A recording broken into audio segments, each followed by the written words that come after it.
നമസ്കാരം, പ്രവാസി മലയാളിയിലേക്ക് സ്വാഗതം.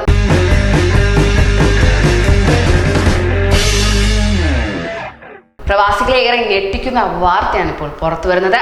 ജിദ്ദ ഇന്ത്യൻ കോൺസുലേറ്റിലെ ആദ്യത്തെ വനിതാ കോൺസുലായി മലയാളിയായ ഹംന മറിയം ഡിസംബർ 5-ന് ചുമതലയേൽക്കുന്നതായിരിക്കും.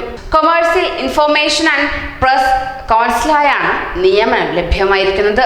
നിലവിലെ കോൺസൽ മോയിൻ അക്തർ സ്ഥലം മാറിപ്പോകുന്ന ഒഴിവിലേക്കാണ് ഹംന മറിയം എത്തുന്നത് തന്നെ. ഡൽഹിയിലെ രാംജാസ് കോളേജിൽ നിന്നും ഇംഗ്ലീഷിൽ ബിരുദാനന്തര ബിരുദം നേടിയ ഹംന മറിയം ഫാറൂഖ് കോളേജിൽ ഇംഗ്ലീഷ് അധ്യാപികയായിരിക്കവെയാണ് 28ാം റാങ്കുകാരിയായി 2 വർഷം മുമ്പ് ഇന്ത്യൻ വിദേശകാര്യ സർവീസിലേക്ക് എത്തുന്നത് തന്നെ.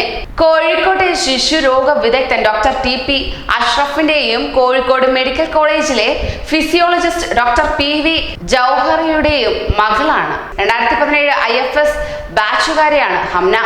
പാരീസ് ഇന്ത്യൻ എംബസിയിലെ സേവനം കഴിഞ്ഞാണ് ഹംന ജിദ്ദയിലേക്ക് വരുന്നത് തന്നെ.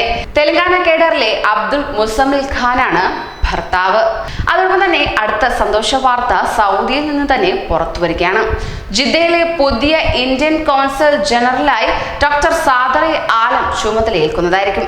2009 IFS ബാച്ചുകാരനായ അദ്ദേഹം ബീഹാർ സ്വദേശിയാണ്. നിലവിൽ ജനീവയിലെ ഇന്ത്യൻ കോൺസുലേറ്റിൽ ഫസ്റ്റ് സെക്രട്ടറിയാണ്. ജിദ്ദയിലെ ഇപ്പോഴത്തെ കോൺസുലർ ജനറൽ മുഹമ്മദ് നൂർ റഹ്മാൻ ഷൈഖിന് പകരക്കാരനായാണ് സാദറി ആലം നിയമിതനാവുന്നത്. നൂർ റഹ്മാൻ ഷൈഖ് 4 വർഷത്തെ ഔദ്യോഗിക കാലാവധി പൂർത്തിയാക്കി വൈകാതെ ദില്ലിയിൽ വിദേശകാര്യ മന്ത്രാലയത്തിലേക്ക് മടങ്ങുന്നതായിരിക്കും.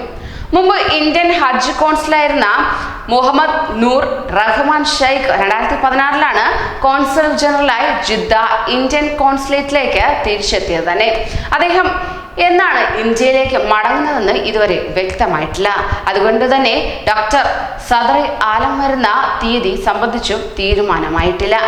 ന്യൂസ് ഡെസ്ക് പ്രവാസി മലയാളി.